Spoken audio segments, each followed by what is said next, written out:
What is your fundamental, gut level response to adversity? So when you sit down with the doctor and you get that medical diagnosis, when you get that phone call from the highway patrol that your spouse has been in an accident, when you get called into your boss's office and let go, when the air conditioner in your house and the transmission on your car go out the same week that a hailstorm totals your roof and you don't have the money to pay for any of it, what is your impulse? Like, what's your natural reaction? Is it denial? Is it just to pretend that none of this is actually happening? Everything is fine. I'm going to plug my ears, close my eyes, and just go on as though everything were perfect? Is it to find a corner that you're going to curl up in the fetal position and just weep? Or are you one of those who just kind of gets belligerent and bows up and you just determined to fight with everything you have? What's your natural impulse? Fight, flight, freeze? What is it? What do you do? What do you say when you are faced with hardship? Now, I think sometimes when it's somebody else's hardship, we might be tempted to respond with one of those good old, well-worn cliches, right? You're not quite sure what to say, so you fall back on the things you've heard 1,000 times before, those familiar platitudes. You know the ones. I'll start them, you finish them. Every cloud, the silver lining. What doesn't kill you makes you stronger. When life gives you lemons, make lemonade. There's a light at the end of the tunnel, and it's always darkest before the dawn. Now, all of those share kind of the same premise, right? There's always good to be found, even in the worst of circumstances. As bad as things seem, there's always something valuable that you can take from it. Now, to be honest, while we are sometimes tempted to say those things, we definitely don't like hearing them. Not if you're the one suffering. They come across as trite and dismissive. They're cheesy. They're corny. They're cringe. Did I say that right? Just humiliated my daughter.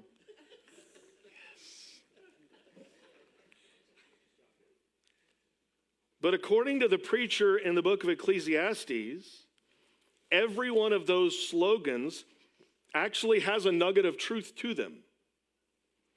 In Ecclesiastes, the preacher, who's kind of the storyteller in the book, he's been searching for meaning and fulfillment in life. He's traveled down every path of this earthly life, life under the sun, he calls it, to see what it has to offer.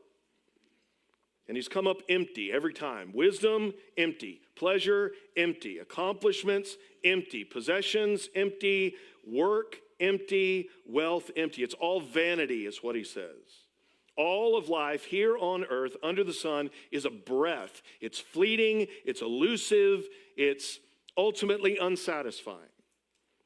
So that's been his determination for the first 5.5 chapters of the book, to look and search and try to find meaning in this life under the sun. And he says it's all vanity. It's like trying to catch the wind.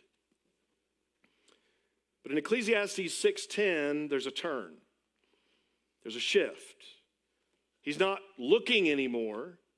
He's done searching. He's completed his search. Now he's starting to give some answers. He's starting to draw some conclusions, to offer some wise reflections and even encouragements.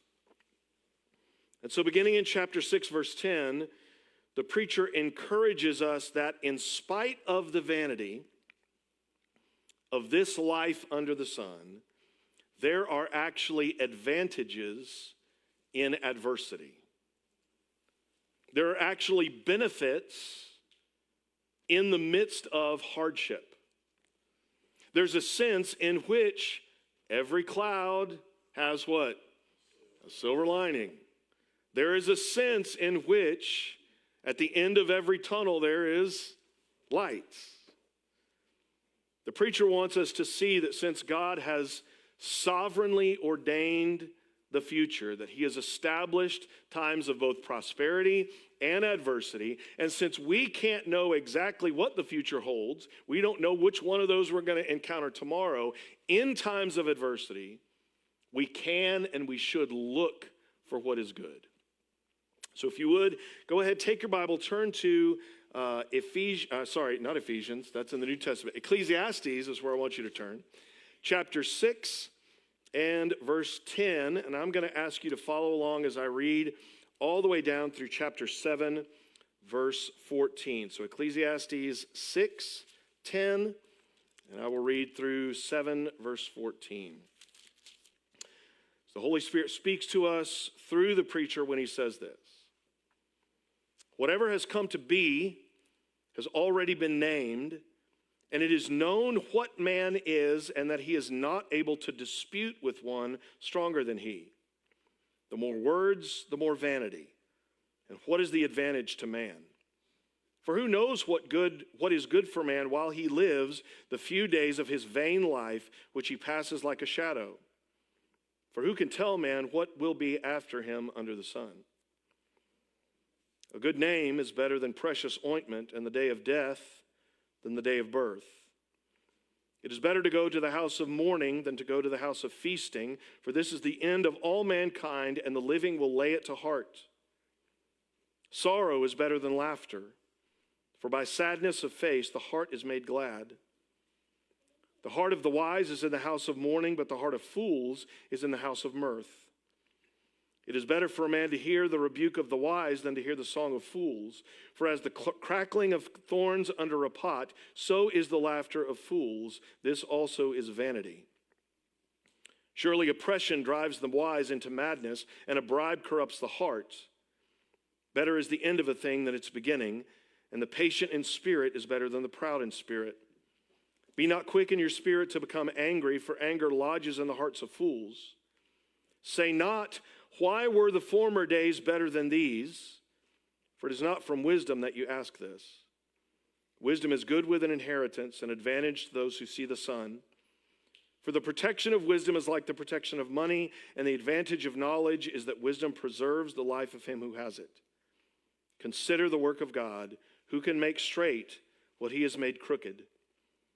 In the day of prosperity be joyful, and in the day of adversity consider God has made the one as well as the other, so that man may not find out anything that will be after him. The grass withers and the flower fades, but the word of our God stands forever. The preacher begins here by establishing that there is a limit to what we can know. I know it's probably not surprising for you to hear that. Sometimes it's hard to admit that.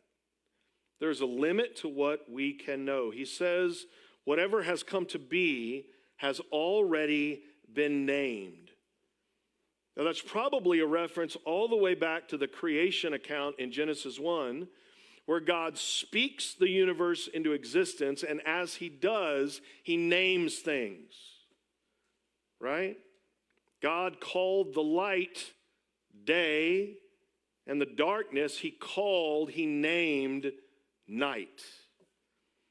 It says, and God called the expanse above heaven. God called the dry land earth, and the waters that were gathered together he named the seas. Now his naming of these things establishes his authority over them, his rights over what he has made. God names and he knows creation. We also know that God names and knows the times and seasons. The preacher established back a couple of chapters ago in chapter 3. For everything there is a season and a time for every matter under heaven. You remember that? Time to be born and a time to die. There's a time to weep and a time to laugh. There's a time to mourn and a time to dance. There are good times, there are bad times. All of them established by God. Whatever happens in the present and in the future has already been ordained, has already been decreed, already been established by the sovereign God. He knows it and he rules it. He's the Lord and King. But most importantly for the preacher, God names and knows us. He names and knows mankind. He created man on the sixth day and named him Adam, meaning from the earth. So he knows what we are. Psalm 103:14, for he knows our frame, he remembers that we are dust. He named us from the dust, and he knows that we are from the dust. We are weak, we are frail, we are dependent. And that weakness and that frailty and that dependence is why we can't do anything about what God has already named. It's why we can't dispute with the one who is stronger. It says in Ecclesiastes, the almighty maker of heaven and earth, the one who called all things into being and named them, the one who sets the times and the seasons and names them, the one who made and named us. We cannot contend with God. You can't argue, you can't debate, you can't challenge God. And about the time you think you can, I would refer you to Job to see how that went for him. In case you don't know the story, Job argues with God about what's happening to him, and it ends with God saying essentially, who do you think you are? And then recounting all the mighty works of creation that God had done that man cannot. And then Job basically saying, I'm just going to sit here and not say anything else. Paul talks about it in Romans 9:20. But who are you, O man, to answer back to God? Will what is molded say to its molder, why have you made me like this? Arguing with God in an attempt to change the things that he has decreed from all eternity is vanity. It's futile. There is no gain in it. It is wasted effort. He is sovereign. In comparison, we are small and weak, and our lives are short. In the grand scheme of things, we live only a few days. The older I get, the more I feel that, right?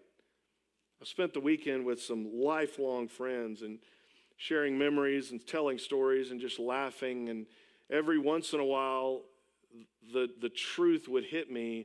These things were like 30 years ago. And it's gone by like that. Our lives are a breath, and they are gone. We are gone without any evidence that we were even here. And so the preacher asks, taking all that into consideration, who knows what has been, what is, or what will be good from a purely human perspective? Who can know? What's the answer? Nobody can. Nobody but God. There is no telling what tomorrow will bring. Could be prosperity, could be adversity. We cannot know. All we can do is accept what comes from the hand of God. Well, that sounds kind of pessimistic, right? I don't want to send you out on that. It sounds cynical. It sounds fatalistic and resigned. But the preacher's point here isn't to get us to give up. He's not trying to convince us of God's meticulous sovereignty in order to get us to just quit altogether. His point is this: even in adversity, even in the worst of times, even in the valley, because God is in charge, because God has decreed everything that comes to pass, we can still perceive and take hold of some good in it. In fact, beginning in chapter 7, verse 1, he uses the words good or better 9 times. Take a look there at all the things he says are good or better, beginning in chapter 7, verse 1, even in hardship. In verse 1, he says, a good name is better than precious ointment. Now, one of those two things, precious ointment, was valuable in that culture. You remember the story where Mary, the sister of Lazarus, takes this container of expensive ointment and she opens it up and pours it all over Jesus' feet. And what do the disciples do? They lose their minds. That's valuable. That's worth something. You can't waste it. And it was outwardly pleasing. It had a pleasant aroma to it. So from an earthly economic perspective, precious ointment is better. I can put a dollar amount on that. But a good name, a good reputation, that goes beyond money, right? It has deep, profound inner value. It can't be bought, and it lasts beyond death. So the preacher begins by establishing that there are things with deep value that are better than things with surface value. He continues that line of thought when he says the day of death is better than the day of birth. Let me say that again. The day of what? Death is better than the day of birth. Now that's crazy, right? Before, he said there was a time to be born and a time to die. Now he says the second of those is better than the first. It seems backwards. Seems unnatural. I mean, the day of birth, that's filled with excitement and joy and celebration. I remember when the day all three of my kids were born. It was like unmitigated joy. But the preacher turns what seems to be obvious upside down, where we naturally say the day of birth is full of joy and excitement. The day of death is somber and mournful and sorrowful. He turns that on its head. But why? Why does he say that the second date on your headstone is better than the first date? Well, all he's told us so far is that the day of birth is the beginning of a life of vanity. It's the start of a lifetime of having to witness the oppression and injustice and suffering and empty pursuits of the world. It's entry into darkness and vexation and sickness and anger, and that the day of death is the end of all that suffering. It's the exit from the vanity of life, but surely there's more than that, right? Yes, there is. And the reason the day of death is better than the day of birth is that death is a better teacher than birth is. Death, thinking about death, pondering death, experiencing the death of those around you, it helps things come into focus. You can take more away from a person's funeral than you can from their birthday. That's why he says in verse 2, it's better to go to the house of mourning than the house of feasting.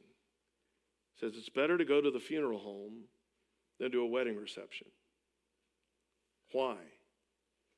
Well, the reality is, unless Jesus comes back first, every single one of us in this room will die one day. You are going to die. Last week at camp, there was a cemetery that was right next to the college campus where we stayed.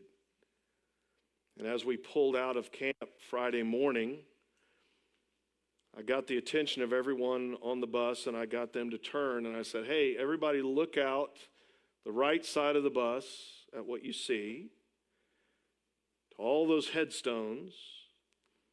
And once I made sure they were all paying attention, I said, take a good look, because one day you're all going to die. It's a way to end camp, isn't it? They did not care for that. We don't like to think about death. We don't like to think about our own mortality.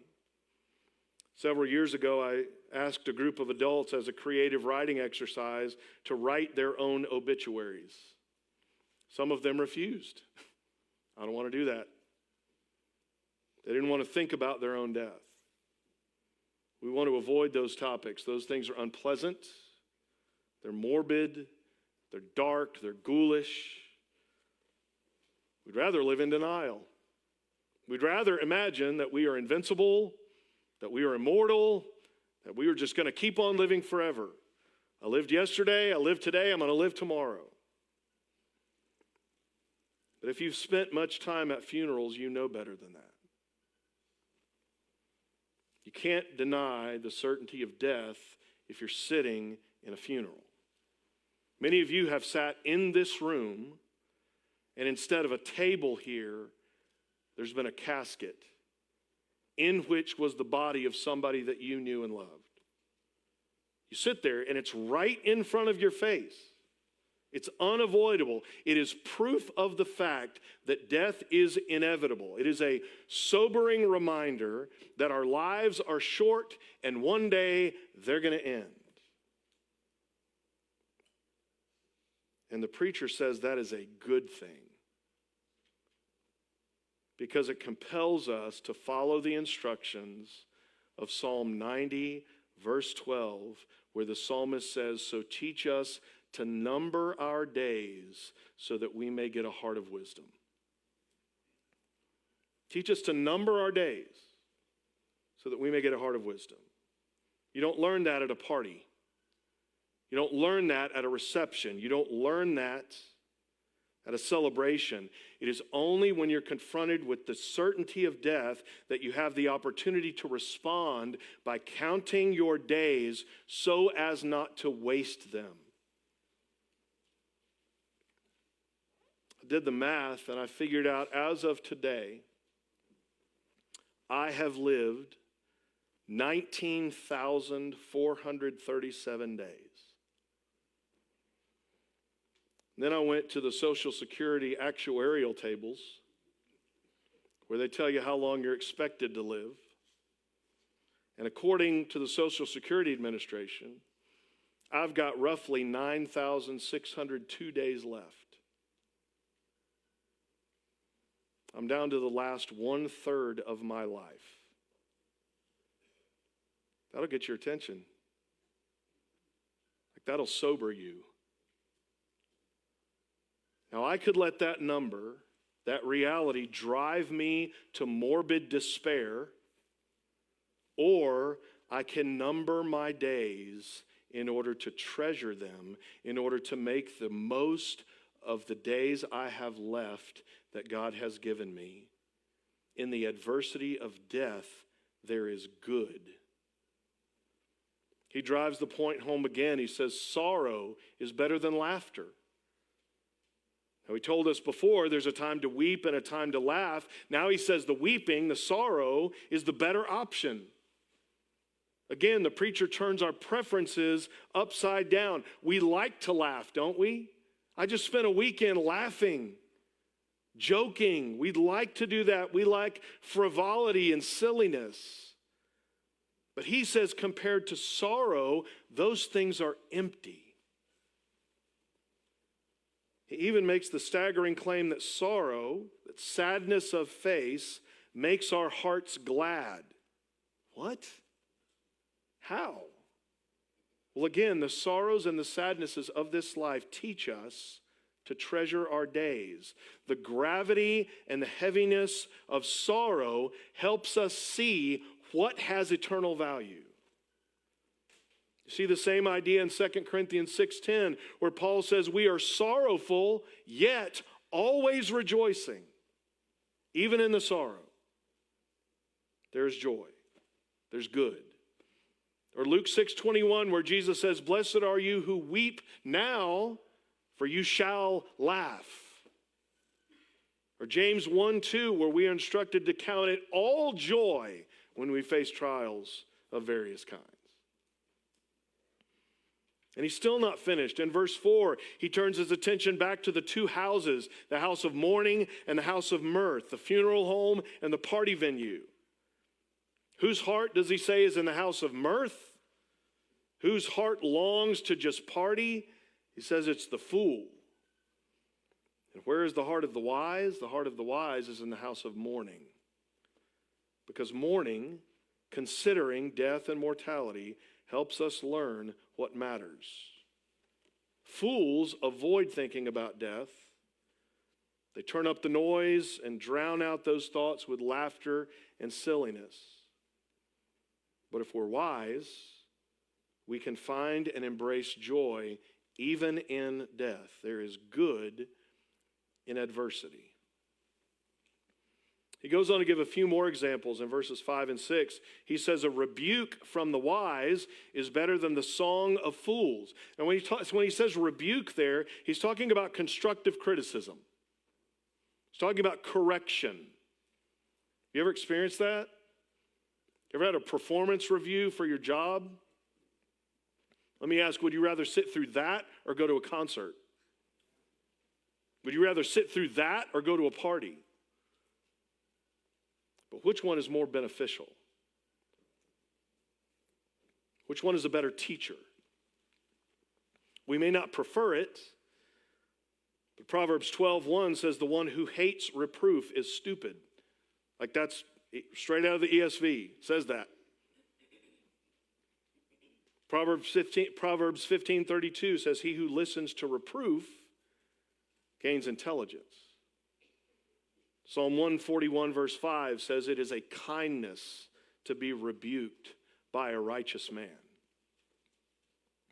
We learn and we grow from the correction of the wise. What do we learn from the Song of Fools? I mean, seriously, think back to the top hits from when you were in school. What did you learn from those songs? Like, what deep wisdom did you learn when you turned on the radio in high school? What lasting lessons did they impart that still dwell in your heart? The preacher says the laughter of fools is like burning thorns. They burn fast, they burn bright, they burn loud, but they go out quickly. Rebuke is hard, but there's good in it. In verses 7 through 10, he gives another example. He says that someone who starts out wise can become foolish by the enticement of wealth. They can be tempted to engage in bribery and extortion. They can be corrupted and end up becoming fools. The point then is that the end of a thing, the outcome, is better than its beginning, how it started. The final product is better than the launch. Everything starts great, right? So much potential, so much anticipation, so much expectancy. Nobody starts a business, nobody starts an adventure and says this is going to fail. And they're like, no, this is going to be it. It's great, it's the beginning. But what matters is how it ends up, right? That's better.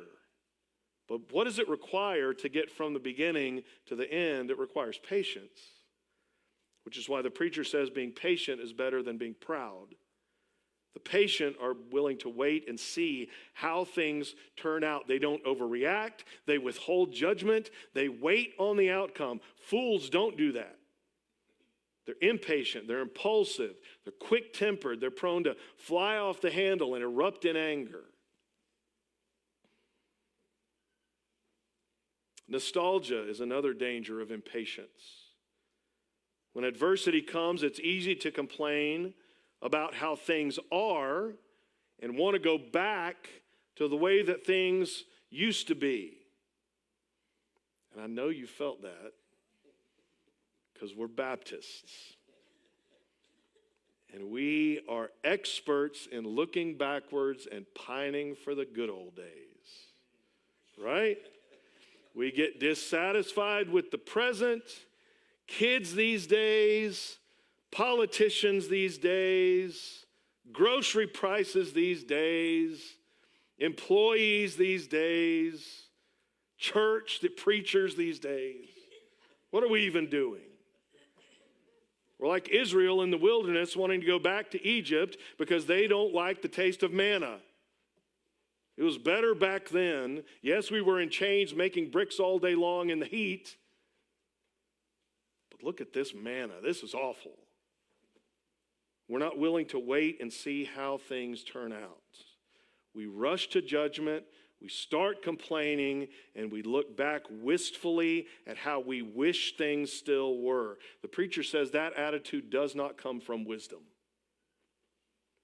To complain about the disappointments of the present shows a lack of patience and a lack of self-control, which are the attributes of a fool. There is good to be found in the end of a thing. And then he wraps up this section by affirming that wisdom, while not ultimately satisfying in this life under the sun, is still a good thing. Wisdom is good. He says it's a good inheritance. Now, in that culture, people typically thought of inheritance in terms of land. Land as an inheritance provided permanence. It was a guarantee of food and crops. It was a guarantee of security and stability. Even in hard times, I've got my place. So wisdom is to our advantage in suffering through adversity. He says the protection of wisdom is like that of money. Money can, while it's not ultimately satisfying, it can to some degree protect us in times of hardship. It can keep you fed. It can keep you housed. Wisdom does that. Consider the wisdom of Joseph in Egypt, whose wisdom in dealing with the coming famine protected and provided for an entire kingdom. Which shows that wisdom can do something that money can't. It preserves life. Money by itself cannot give you life. We've already seen that money alone results in eating in darkness and vexation and sickness and resentment. Wisdom allows us to navigate this life skillfully, making decisions that protect and preserve and maybe even extend our lives. Even in adversity, you can take hold of wisdom. It's a good thing. And then the preacher concludes with this. In adversity, consider the work of God. The Lord is sovereign. He has made all things. Some of those things might appear crooked to us, death, mourning, sorrow, but we can't alter or undo what God has made and how he has brought it about. It's vanity to try, and so our only wise choice is to receive all things from the hand of God with patience. So, in the day of prosperity, what does he say? He says, in the day of prosperity, be what? Joyful. Enjoy the good gifts of God. Wealth, possessions, food, drink, friends, family, work, rest, play, all those things. If God has given you those things, enjoy them. Make the most of them. And in the day of adversity, consider that God has made them both. Good days and bad days. Your best days and your worst days. And because he has made the day of adversity, there is good in it for us to find and take hold of. God, in his sovereignty, has established all things, all times, times of prosperity and times of adversity. And so because of that, we should accept both from his hand, knowing that there is good even in the difficulty, even in the hardship. That was true for them then. It's true for us now. But here's the difference between then and now, between them and us, when it comes to the why. You see, the preacher is addressing a very specific, very limited perspective. Life under the sun, life here on this earth, life that you can perceive and evaluate only with your senses. And so he says, from that perspective, the reason that you find good in adversity is because you don't know what's coming. You can't know or control the future. You don't know what God has planned, and so look for good even in the hard times. That's certainly true for us as well. But for us, there's something more that we can know. Something more that we can be assured of. Something that has been revealed to us that had not yet been revealed to them. You see, we can know that God not only has ordained all things, all times, all events, but that he has specifically ordained the coming of Jesus. Who, we're told in Galatians chapter 4, verse 4, was born in the fullness of time, just at the right time. We can know that God ordained the redeeming death of Jesus, who, we're told in Romans 5:6, died for the ungodly at exactly the right time. And because of his life and his atoning death and his triumphant resurrection, we are assured of a glorious future when he comes back. Jesus in the New Testament tells us that we can find good in adversity, not just because you don't know what is coming in this life, but because we do know what is coming in the next. The Apostle Paul assures us in 2 Corinthians 4, verses 16 through 18, he says, "So we do not lose heart. Though our outer self is wasting away, our inner self is being renewed day by day. For this light, momentary affliction is preparing for us an eternal weight of glory beyond all comparison as we look not to the things that are seen, but to the things that are unseen. For the things that are seen are transient, but the things that are unseen are eternal." Do you believe that this morning? Do you believe that there's always good to be found even in our hardest adversity? Adoniram Judson was an American missionary to Burma in the early 1800s. He had already lived through the death of his wife and 3 children when he wrote to a fellow missionary who had lost her own husband. Now, little did he know when he wrote this that this woman would end up becoming his second wife and that he would be forced to endure her death and the death of their 3 children as well. But he wrote to her in her grief, and he says this: